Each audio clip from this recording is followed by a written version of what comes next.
Good morning, student. Now we start the second course of the TYPSC fourth semester, quantum mechanics. Okay, then in first of all we discuss the introductory part of this quantum mechanics. The law of thermodynamics and law of electricity and magnetism provide the basis for explanation of all phenomena in classical physics. Classical mechanics explains successfully the motion of all objects which are observed or observed with the help of instrument. म्हणजेच इथे आपण classical mechanics आणि quantum mechanics त्याच्यातला difference बघतोय.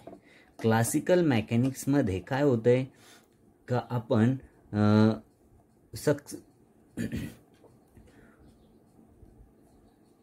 the explanation explained successfully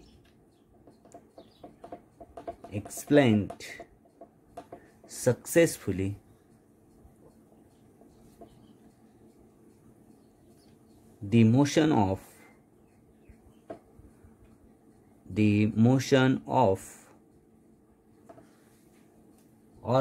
objects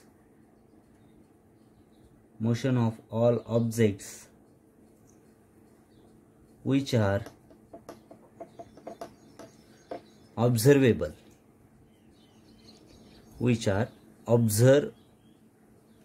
observable, okay, with the help of instrument,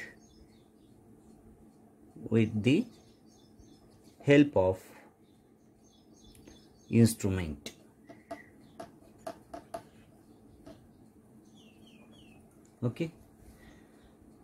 In 19th century, many of the explained result could not be explained on the basis of contemporary classical theories. For example, Rayleigh's law, Wien's law of black body radiation could not confirm the experimental energy distribution of radiation.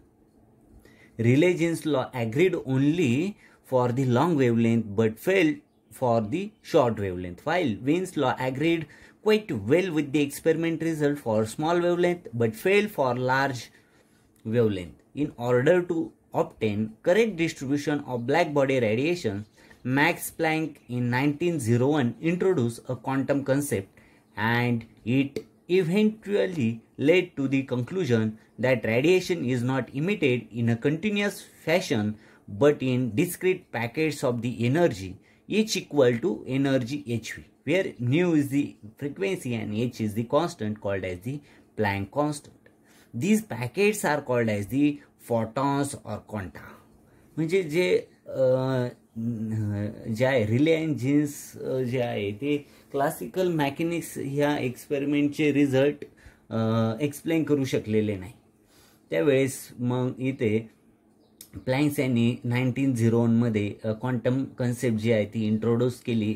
1901 ला Planck's, right, max Planck's जे आहे त्यांनी ही quantum concept जी आहे ती explain केली आणि त्यात त्यांनी एनर्जी जी आहे, discrete energy is equal to H nu. Here nu is the frequency, right, and h is the Planck's constant,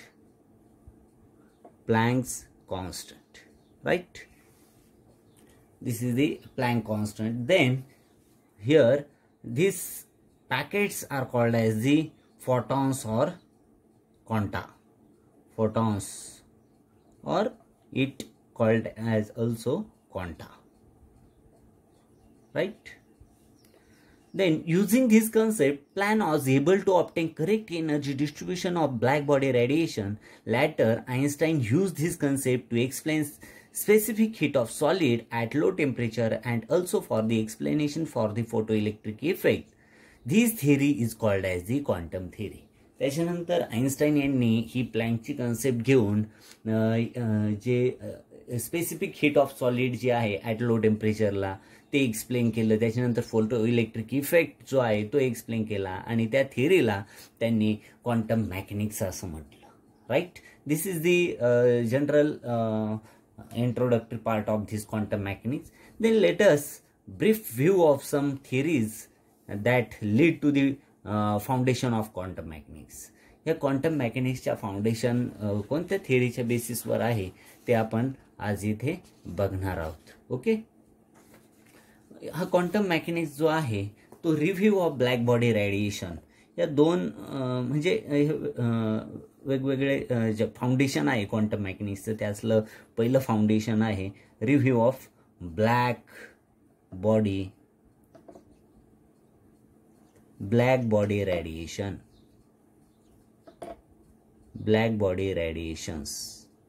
तर ब्लॅक बॉडी रेडिएशन्स काय आहे? The body having a surface which can absorb all the radiations incident on it is called as the perfectly black body. Perfectly black body म्हणजे काय असतं? ती अशी body असते कशीचा surface जो आहे तो surface which can absorb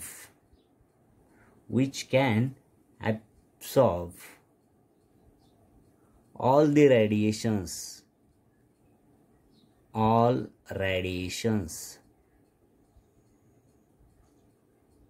Right?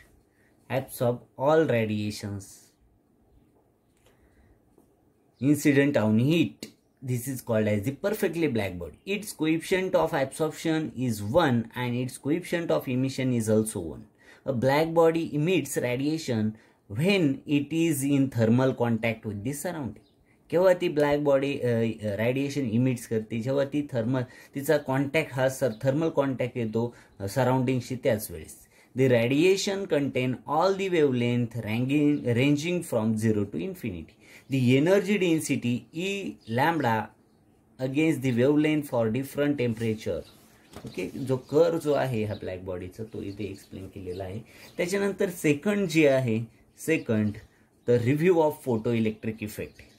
इथे परफेक्टली ब्लॅक बॉडी कळली तुम्हाला. एखादी बॉडी जी आहे त्या बॉडीचा सरफेसवरती जो काही लाईट इन्सिडंट होतो तो सगळाची सगळा लाईट जो आहे त्या सरफेसवरती इन्सिडेंट झालेला तो सगळा लाईट ती बॉडी काय करते? ॲब्सॉर्ब करते. त्या बॉडीला आपण परफेक्टली ब्लॅक बॉडी असं म्हणतो. ओके, क्वांटम मेकॅनिक्सचा बेस आहे ही ब्लॅक बॉडी. त्याच्यानंतर सेकंड जे आहे foundation of quantum mechanics is he photo electric effect.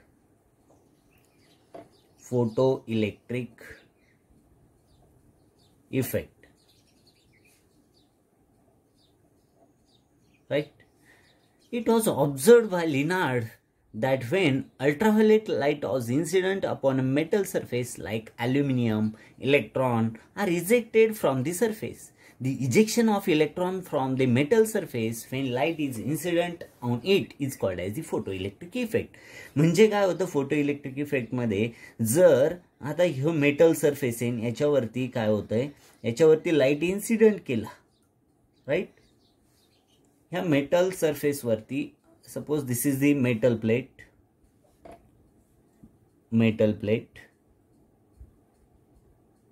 He metal plate आहे आणि ह्या मेटल प्लेटवरती लाईट काय केला? इन्सिडेंट केला, राईट? लाईट. त्यावेळेस ह्या मेटल प्लेटवरून काय झाले? हे इलेक्ट्रॉन्स इजेक्ट झाले. Ejected electrons,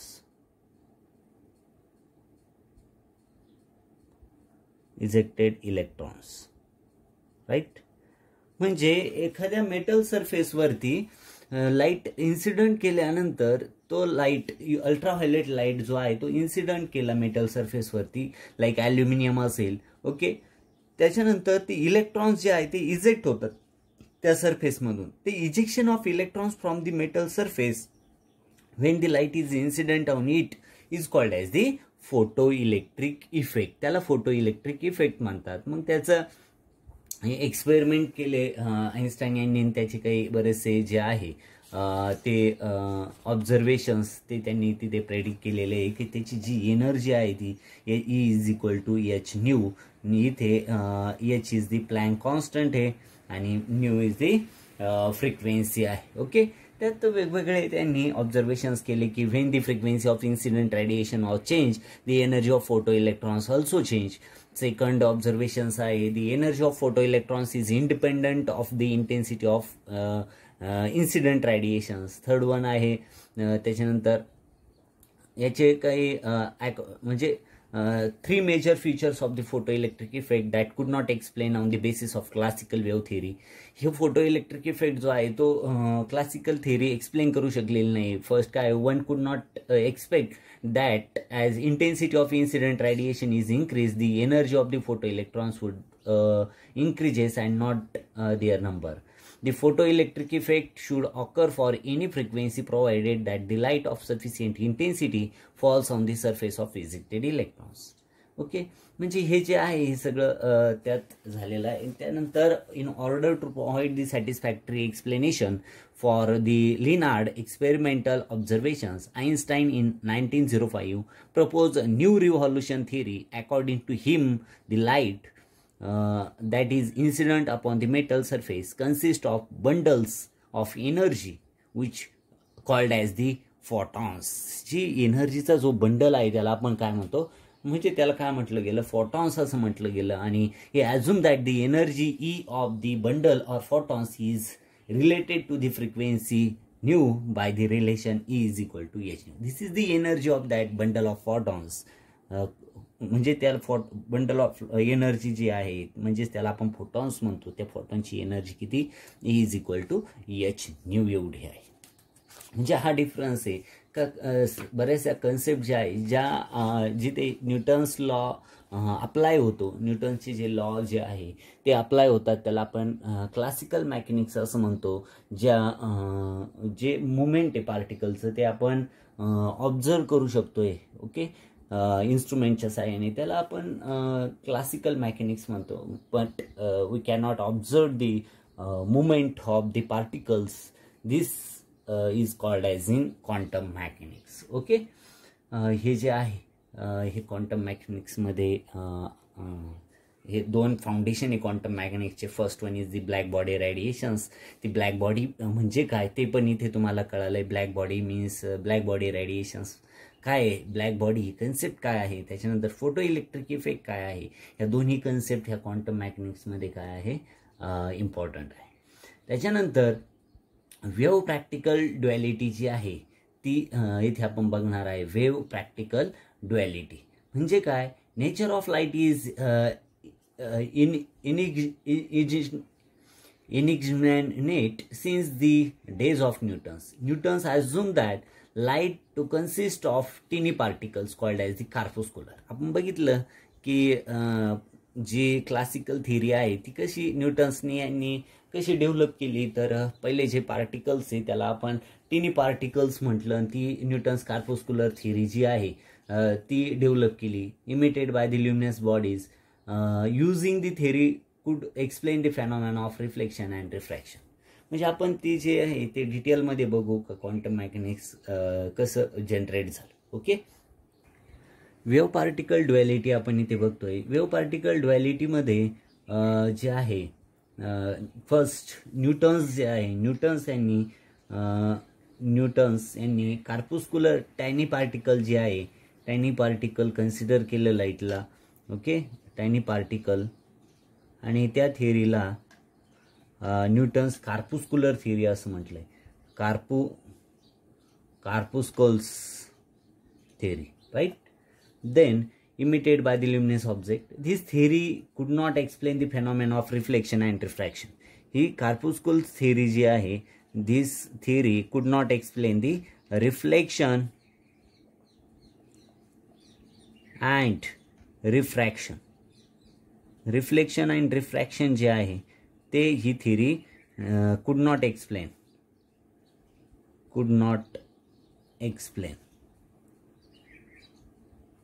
reflection and refraction. त्याच्यानंतर but this theory fail to explain the phenomena of this theory explain he could explain the म्हणजे रिफ्लेक्शन अँड रिफ्रॅक्शन हे एक्सप्लेन केलं या थिअरीने, but could not explain the concept of the fail to explain the phenomena of interference of light. Not explain or fail to explain the phenomena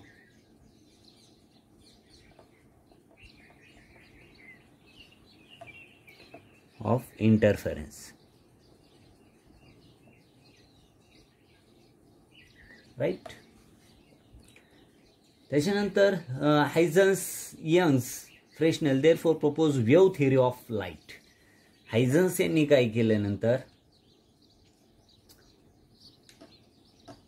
हायझन्स, young हे जे scientist आहे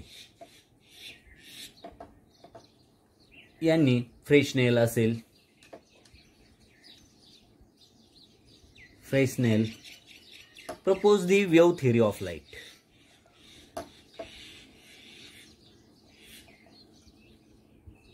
wave theory of light ही काय केली, develop केली. According to wave theory, light propagates in the form of wave in a hypothetical medium called as ether, and it is supposed to be present everywhere in vacuum also. This wave theory could explain not only phenomena of reflection and refraction but also the polarization and diffraction of light. Okay. This theory could explain not only phenomena of, in a reflection, refraction,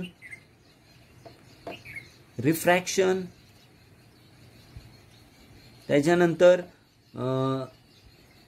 polarisation,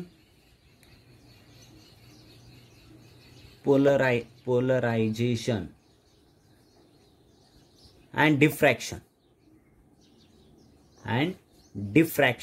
डायफ्रॅक्शन हे सगळं explain केलं या theory. This Huygens theory explain the concept not only reflection and refraction but explain successfully not only reflection and refraction but the phenomena of polarization and diffraction also. He assumed that light energy consists of packets of energy is equal to, यांनी काय consider केलं, हे packets energy आहे पॅकेटच्या फॉर्ममध्ये आणि त्याची energy H nu एवढी आहे. ओके.